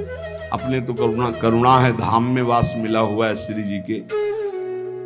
जो किसी गृहस्थ से राग कर लेता है विरक्त होकर के, उसके अंदर पाप कर्म की इच्छा प्रकट होने लगती है। बहुत सावधान। नित्य तृप्त रहो, भगवत चिंतन में छके रहो, संतुष्ट रहो भगवत चिंतन में, मुख प्रसन्न रहे, इंद्रियां शासन में रहे, निर्भय रहो। भगवत मार्ग के पथिक। हर समय नाम जप चलना चाहिए। मौन का आश्रय लो नाम जप बढ़ाने के लिए। वैराग्य की भावना को पुष्ट रखो। समस्त जगत के पदार्थ नाशवान हैं, किसी पर आसक्त मत हो। सब ये उत्पत्तिशील जितने सब विनाश को प्राप्त होंगे, इसलिए सत्य नहीं है। सत्य सच्चिदानंद भगवान है। मन और इंद्रियों को संभालना ही साधना है, यही तपस्या है। अपनी इंद्रियों और मन को संभाल लो। अष्टावात्म गुणाः, जिस साधक में संत में 8 गुण हैं वही भगवत प्राप्ति कर पाएगा। शास्त्र है दया सर्वभूतेषु शांतिरनुसूया शौचमानयासौ मंगल कार्पण्य मस्पृहा। कह रहे सबसे पहला है दया। दया सर्वभूतेषु। अगर आप साधक हैं, भजन मार्ग में हैं, परे वा बंधु वर्गे वा मित्रे द्वेष्टे रिवा सदा आपन्ने रक्षितव्यम तु दयैषा परिकीर्तिताः। दया किसे कहते हैं? अपने पराये का भेद नहीं है। मित्र हो या शत्रु हो, वो भारी दुख में पड़ा हुआ है, तो जितना हमें शारीरिक बल, बौद्धिक बल, तप बल प्राप्त है, हम उसका प्रयोग करके उसकी रक्षा कर ले, पर आसक्त ना हो। रक्षा करना, चाहे वो मित्र हो या शत्रु हो, कोई भी हो। साधुता का हृदय, भक्त का हृदय कैसा होता है? परे वा बंधु वर्गे वा मित्रे द्वेष्टे रिवा सदा। वो पराया है, अपना ये भेद तो होता नहीं इस भगवत मार्ग के पथिक में। मित्र है या शत्रु है, अगर वो विपत्ति में फंसा हुआ है तो शरीर बल, तप बल, वाणी बल, हर बल के द्वारा हम उसकी रक्षा करेंगे, पर अपनापन नहीं करेंगे। जैसे मृग की रक्षा की पर अपनापन ममता कर लिया तो अगला जन्म मृग का बना। दया बिना साधु कसाई, और दया करी तो आफत आई। इसलिए दया बहुत संभाल के। दया क्या? हमारे जितना बल है हम आपके कल्याण के लिए प्रयोग किया और अलग हो गए। आसक्त नहीं हुए, कभी उससे धन्यवाद पाने की इच्छा नहीं की, उसे दया कहते हैं। दूसरा शांति। बाहे चाध्यात्मिके चैव दुखे चोत्पादिते क्वचित न कुप्यति न वा हंति सा क्षमा परिकीर्तिता। ये साधक के लक्षण। पहला दया, दूसरा ऐसा क्षमा कि कोई आपको शारीरिक या मानसिक पीड़ा पहुंचा रहा है, आपको क्रोध नहीं आना चाहिए। उसे न मारना है, न कड़वे वचन बोलने, न संकल्प के द्वारा उसको नष्ट करना है। इसी का नाम शांति, इसी का नाम क्षमा है। जिसके अंदर दया है, शांतिर क्षमा है। ना गुणान गुणिनो हंति स्तौमि मंद गुणानपि नान्य दोषेषु रमते सानुसूया प्रकृतिता। गुणी के सद्गुणों का हनन अर्थात अपलाप न करना, किसी भी सद्गुणी में दोष ना निकालना। थोड़े गुण वाले प्राणियों को भी उत्साह बढ़ा देना भगवत मार्ग में। दूसरों के कभी दोषों पर दृष्टि डालकर उसे नीचा दिखाने के लिए न वर्णन करना, ये अनुसूया, इसे अनुसूया कहते हैं। दया, क्षमा, अनुसूया और अभक्ष परिहारश्च संसर्गश्चापि निर्गुणैः स्वधर्मैः च व्यवस्थानं शौचमे तत्प्रकीर्तितम्। पवित्रता, शौच क्या? कभी भी अभक्ष पदार्थ ना खाना, जिसे शास्त्र निषेध करता है, कभी जबान पर नहीं जाना चाहिए। प्याज, लहसुन, मांस, मदिरा, नाना प्रकार के सब नहीं पाना चाहिए। एक बोले दीक्षा लिए थे कि पत्नी तो दीक्षा नहीं ले, पर वो प्याज लहसुन बना के खाती हो, कहती हम कोई गुरु मंत्र थोड़ी लिए, अब हम क्या करें, फिर खाना ही पड़ता है। कैसे खाना पड़ता है? वो अपनी निष्ठा पे, तुम अपनी निष्ठा पे नहीं आ सकते। अपनी निष्ठा पे आना पड़ेगा, या वो बदले या तो तुम बदलो। तुम कंठी तिलक लेकर बदल गए कि तुम प्याज लहसुन खा रहे हो, पत्नी खा रही इसलिए नहीं भाई। दोनों हैं, एक ही जगह भोजन बनना है तो एक को तो सुधरना पड़ेगा। या तो फिर आप अपने लिए रोटी ले लीजिए और नमक से पा लीजिए। जय दिन आप नमक रोटी पाएंगे तय दिन उसका हृदय जलेगा और उसको सुधरना पड़ेगा, प्याज लहसुन छोड़ना पड़ेगा। लेकिन जो गुरुमंत्र लेकर के अभक्ष पदार्थ खाता है वो अपवित्र बुद्धि हो जाती, भ्रष्ट बुद्धि हो जाती, इसलिए बहुत सावधान। हमने कई बार प्रार्थना की कि प्याज लहसुन तमोगुणी है, वो भजन में बहुत बाधक है, इसलिए उसको कदापि नहीं पाना चाहिए। अभक्ष परिहारस्य, बासी भोजन, दूषित भोजन, ये अभक्ष जो पदार्थ बताया गया है उसे नहीं पाना चाहिए। दुर्गुण रहित प्राणियों का संसर्ग नहीं करना चाहिए। पवित्रता का मतलब केवल स्नान ही कर लेना नहीं है, अभक्ष पदार्थ नहीं खाना और कुसंग नहीं करना, कुसंग भी अपवित्रता है। और स्वधर्म में दृढ़ रहना, इसी को पवित्रता कहते हैं। पवित्र भोजन पाना, सत्संग करना और स्वधर्म में दृढ़ रहना सच्ची पवित्रता इसे कहते हैं। शरीरम पीड्यते येन शुशुभे नापि कर्मणा अत्यंतम तन्न कर्तव्य मनायासा च उच्यते। जो श्रेष्ठ भागवतिक कर्म के लिए अत्यंत कष्ट सहता है उसको अनायास तपस्या कहते हैं। भारी से भारी कष्ट को सहने के लिए तैयार रहे। बुखार है लेकिन हमें सत्संग में जाना है, शरीर पीड़ा में है लेकिन हमारी दिनचर्या है, हम प्रभु के दर्शन करेंगे जाके, हम सत्संग सुनेंगे जाके, हम अपने प्रभु की सेवा करेंगे, ऐसी होनी चाहिए। अनायास जो भगवत कृपा से तुम्हारे जीवन की पूर्ति के लिए आ जाए। प्रयास, विरक्त को प्रयास नहीं करना चाहिए, विरक्त को व्यापार नहीं करना चाहिए। विरक्त जो चाहे अनायासम शरीरम पीड्यते येन शुशुभे नापि कर्मणा अत्यंतम तन्न कर्तव्य मनायासा च उच्यते। किसी भी तरह विरक्त भाव वाले को, गृहस्थ को मेहनत करके कमा के अपने पर शरीर का पोषण, और विरक्त को अनायासम आकाश वृत्ति या मधुकर वृत्ति, ऐसे भाव से व्यापार आदि करके बुद्धि भ्रष्ट हो जाएगी, हरि और गुरु से विपरीत बुद्धि चली जाएगी। अरे भाई तुम कितना कमा सकते हो, देनहार कोई और है, देत रहते दिन रैन, लोग भरम मुंह पे करे तासो नीचे नैन। अरे वो लक्ष्मी पति जैसे, अरे जो चाहिए नहीं हो हमारे को क्या, हम तो, हमें प्रभु चाहिए, फिर कैसे। बहुत सावधान, बहुत सावधान। कभी कभी गुरुजन संकोच करते हैं तो इशारा उनका समझना चाहिए, और जब वो प्रकट कह दे तो भूल जाओ। अगर कदम उसी मार्ग पर रखोगे तो बहुत दूर निकल जाओगे, बहुत फिसल जाओगे। अनंत जन्मों के बाद अवसर मिला है माया से मुक्त होने के लिए। प्रशस्ताचरणम नित्य म प्रशस्ति विसर्जनम एतद्य मंगलम प्रोक्तम मुनिभिस्तत्वदर्शिभी। सदैव गुरुदेव के उपदेश और शास्त्र सम्मत कर्म करना चाहिए, कोई भी अशुभ कर्म नहीं करना चाहिए। तत्वदर्शी मुनियों द्वारा बताए हुए मार्ग से सदैव मंगल होता है, इसे मंगल कहते हैं। स्तोकादपि प्रदातव्य मदीने नान्तरात्मना अहन्यानि यत्किंच कार्पण्यम ही तत् स्मृतम। अगर थोड़ी वस्तु मिली तो प्रसन्न रहो, अधिक मिली है तो प्रसन्न रहो, किसी भी स्थिति में असंतुष्ट मत रहो। प्रसन्नता ही सबसे बड़ी उपलब्धि है। संतुष्टायन केनवा, हर स्थिति में प्रसन्न रहना सीखो। मंगलम और अकारपण्यम और अस्पृहा यथालाभेन संतोषा कर्तव्यो हृथ वस्तुना परस्याचिंतयित्वार्थम सा स्पृहा परिकीर्तिता। कभी दूसरे से इच्छा मत करो, कभी दूसरे के वैभव की याचना मत करो। जब प्रभु को आपको देना होगा तो बिना मांगे दे देंगे। संतोष धन धारण करो, अस्पृहा।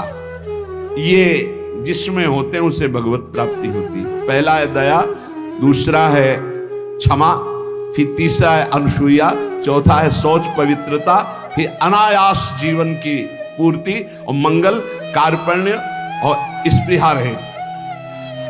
ये दीनता नहीं होनी चाहिए भोगों के लिए, किसी से इच्छा नहीं होनी, और निरंतर भगवत चिंतन।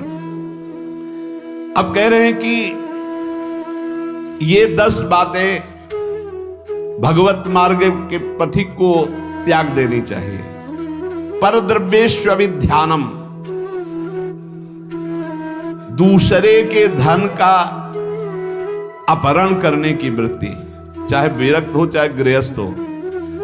परद्रव्येष्वभिध्यानम मनसा निष्ठ चिंतनम, जो मन से भी दूसरे के धन का चिंतन करने लगता है तो खुद उसका अनिष्ट शुरू हो जाता है। शास्त्र की बात मान लो, जिम हरि शरण नए को बाधा, सुखी मीन जहां नीर अगाधा। तुम भगवान से विमुख होकर जीत पाओगे। पर द्रव्येष्वभिध्यानम, ये मायावी लोग मिल जाते हैं। अगर धन का चिंतन करोगे मिल जाएंगे। बहुत बहुत मारा घूम रहा है रुपया। रुपया के लिए भगवत मार्ग, चाहे गृहस्थ हो चाहे विरक्त, रुपया कोई भगवत प्राप्ति नहीं कराता, केवल भोग देता है। तो भगवान जैसे रखें वैसे धर्म पूर्वक चलो, अन्याय पूर्वक या चिंतन पूर्वक नहीं। चिंतन नहीं धन का, चिंतन हरि का। मनसानिष्ट चिंतनम, चिंतन करोगे तुम्हारा अनिष्ट कर देगा रुपया। ये संसारी पुरुष नहीं समझ, रात दिन उसी की चिंतन करते हैं, तभी डिप्रेशन में पहुंच जाते हैं। नाना प्रकार की कुभावनाएं प्रकट होने लगती हैं। जिसको इस जन्म में परमानंद की अनुभूति करनी है उसको सावधान। पारुष्य अनृतम चैव पैशून्यम चापि सर्वशा। अगर परलोक की प्राप्ति करनी, परम धाम जाना है तो आप चुगली करना, निंदा करना, दूसरे की बातें करना छोड़ दो। दूसरे के धन का चिंतन, अपहरण करना छोड़ दो। मिथ्या भाषण, परनिंदा और असंबद्ध प्रलाप ये साधक में नहीं होना चाहिए। असंबद्ध प्रलाप, चुगली, निंदा ये जबान में नहीं होना चाहिए। और कह रहे हैं अदत्तानाम उपादानम हिंसा चैवा विधानता परदारोप सेवा चा शारीरम त्रिविधम स्मृतम। बिना किसी के दिए हुए किसी वस्तु का स्पर्श मत करो। देने पर भी तब देखो कि तुम्हारे योग्य है कि नहीं। और परदार रति, चूंकि ये गृहस्थ या विरक्त कोई भी भगवत प्राप्ति के लिए चले, उसके लिए किसी भी परदार रति, दूसरे की स्त्री के प्रति तनिक भी लगाव नहीं होना चाहिए काम भाव का। अगर काम भाव का जरा भी लगाव है तो तुम्हारा पतन हो जाएगा। बहुत विचित्र समय कलिकाल का प्रभाव चल रहा है, इस पर दृष्टि ही नहीं जा रही। ये जो व्यभिचार प्रवृत्ति है इसको एक मनोरंजन मान लिया गया है, इसको एक खिलवाड़ मान लिया, इसे एक सीमा में रखा गया है। एक सीमा में रखा, पाणी ग्रहण संस्कार कर स्वीकार करके फिर धर्म पूर्वक चलो, वैराग्य हो जाएगा। अधर्म पूर्वक चलोगे आसक्त हो जाओगे। परदार रति ये नरक प्राप्ति का हेतु है। इसलिए उपासक जो भगवत प्राप्ति करना चाहता है अशुभ कर्मों से बचे, परदार रति से बचे। किसी भी तरह से जो अपवित्र वस्तु दी जाए उसको स्पर्श न करे। हमारे लिए क्या पवित्र है? विरक्त के लिए हम भगवत मार्ग के पथिक हैं, जितना हमें चाहिए उतना मांग लेंगे। जो नहीं चाहिए वो हमारे लिए सब अपवित्र, हमें नहीं चाहिए, नहीं चाहिए। और गृहस्थ के लिए धर्म पूर्वक कमाई हुई वस्तु किसी के दान दक्षिणा या किसी का यह ऐसा स्वीकार न करे, बहुत हानिकारक होता है। दोषै प्रयुक्ता शरीरेण प्रवर्तमानो हिंसास्ते प्रसिद्धो मैथुनान्याचरति। जो दोषों को स्वीकार करके इस मार्ग में चलता, बहुत बुरी तरह चारों खाना चित्त गिरता है परमार्थ में। कई तरह के मैथुन होते हैं, उन मैथुनों से बचे। अष्ट मैथुनों का वर्णन आया है। ये कुकर्म आचरण करने वाला कभी भगवत प्राप्ति के मार्ग में अग्रसर ही नहीं हो सकता। इसलिए शास्त्र है बहुत सावधानी से। गृहस्थ हो चाहे विरक्त, अगर शुद्ध सच्चिदानंद का आनंद लेना चाहते हो, दुखों से अपने आप को बचाना चाहते हो, तो हर प्रकार के मैथुनों से बचने की चेष्टा करें। पर पीड़यन, दूसरे को कभी दुख ना दे। मिथ्या भाषण, कशोर भाषण, ये सब कुकर्म के अंतर्गत ही आता है। परद्रोह, अन्याय पूर्वक परद्रव्य ग्रहण नास्तिकता पैदा कर देता है। परद्रव्य अन्याय पूर्वक ये नास्तिकता पैदा कर देता है, भगवान से बिल्कुल विमुख कर देता है। भगवान छूट गए तो सब मिला मिलाया सब प्राण छूटने के बाद कुछ नहीं तुम्हारे पास। भगवान है तो सब कुछ है, नास्तिकता ना ने पावे। पर द्रव्य ग्रहण से अन्याय पूर्वक, न्याय कहते हैं जो धर्म शास्त्र आज्ञा करते हैं, अन्याय पूर्वक धन ग्रहण करना ये नास्तिकता पैदा कर देता है। नास्तिकता क्यों आई है? क्योंकि पापाचरण है तभी नास्तिकता आती है। उपासक को सावधानी पूर्वक दुष्संग से बचना चाहिए। दुष्संग कई तरह का होता है। यदि दुर्जनों का संग मिल जाए तो जैसे 10 वर्ष सत्संग करने से आप उज्जवल हुए, तो 10 दिन का दुर्जन का संग आपको नष्ट कर देगा। तो कहते दुर्जनस्य ही संगेन सुजनोपि विनश्यति प्रसन्नम जलमित्याहु कर्दमयी कलुषीकृतम। जैसे अति निर्मल जल बहुत दिनों में होता है, हिलन डुलन नहीं हुई, धीरे धीरे वो शांत निर्मल होता है, लेकिन उसमें जो ही कोई घुसेगा तो पूरा मलिन हो जाएगा। ऐसे ही मन को निर्मल करने में बहुत समय लगता है, लेकिन दुर्जन का संग चरित्र दूषित करके हृदय को मलिन कर देने में बिल्कुल देर नहीं लगती। इसलिए दुर्जनस्य ही संगेन सुजनोपि विनश्यति। बड़े बड़े सज्जन पुरुषों का नाश भी दुर्जन पुरुषों के संग से हो जाता है। एक बार यदि दुर्जन का संग हो जाए तो निकलना मुश्किल होता है। बड़े बड़े सज्जनों के हृदय में भगवत मार्ग पर अविश्वास पैदा करके नास्तिक बना दिया दुर्जनों ने। जब दुर्जनता का संग हो जाता है तो वो दुर्जन पुरुष बड़े बड़े सज्जनों के प्रति भी दोष दर्शन करता है। जैसे लोगों के साथ रह जाता है, जैसे लोगों की बात सुनी जाती है, जैसे लोगों से हम बात करते हैं, वैसा स्वभाव बन जाता है। जब दुर्जनों का संग हो जाता है तो बड़े बड़े सिद्ध साधु के पास भी वो कुछ लाभ नहीं ले पाता, केवल दोष दर्शन करता है। स्वभाव उसका बन जाता है दोष दर्शन का। इसलिए भ्रमादपि तु दुष्टानाम संगः या कुरुते जना समर्था पुनस्त्यक्तुम तत्र विनिहन्यते। यदि भूल से भी दुष्ट का संग हो जाए तो तत्काल संग त्याग कर दो, नहीं वो नष्ट कर देगा। दुष्ट की पहचान, जिसके संग से भगवत स्मरण छूट जाए, जिसके संग से कुवासनाएं बढ़ने लगे, उसी का संग दुष्ट संग कहा जाता है। भगवान श्री राम तो इतना भी कह दे कि बरुभल बास नरक कर ताता, दुष्ट संग जन दे विधाता। नरक मिल जाए अच्छा, पर दुष्ट ना मिले। दुष्संग बहुत बुरी तरह विनाश करता है। उदर निमित्तम बहुकृत वेशा, ये दुष्संग हो जाएगा। जो जनेन्द्रिय और रसेंद्रिय का पोषण करता है, भेष कोई भी रखे हो, वो सत्संग नहीं हो सकता, वो दुष्संग ही है। जिनका चित्त शुद्ध होकर सच्चिदानंद भगवान के सुख में डूबने का लक्ष्य बन गया, वो साधक सावधान। दुर्जना परिहर्तव्यो विद्यालंकृतो यदि मणिना भूषिता सर्पा किमसौना भयंकर। दुर्जन मनुष्य हो, बहुत विद्वान हो, तो तुम्हारा नाश ही कर देगा। जैसे मणि से भूषित सांप हो तो क्या विष नहीं छोड़ेगा? वो विष ही छोड़ेगा। इसलिए बहुत संभल करके। सद्भिरासीत सततम सद्भि कुर्वीत संगितम सद्भिर विवादम मैत्रीम च ना सद्भि किंचिदाचरेत। संत पुरुषों के साथ रहो, संत पुरुषों का संग करो, उनसे विवाद मत करो, जैसा वो कह रहे हैं वैसे करो।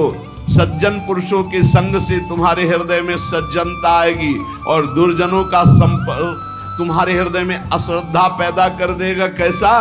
अब जिस संत से मिलोगे तुम्हारे अंदर अश्रद्धा है तो तुम वहां दोष दर्शन करोगे।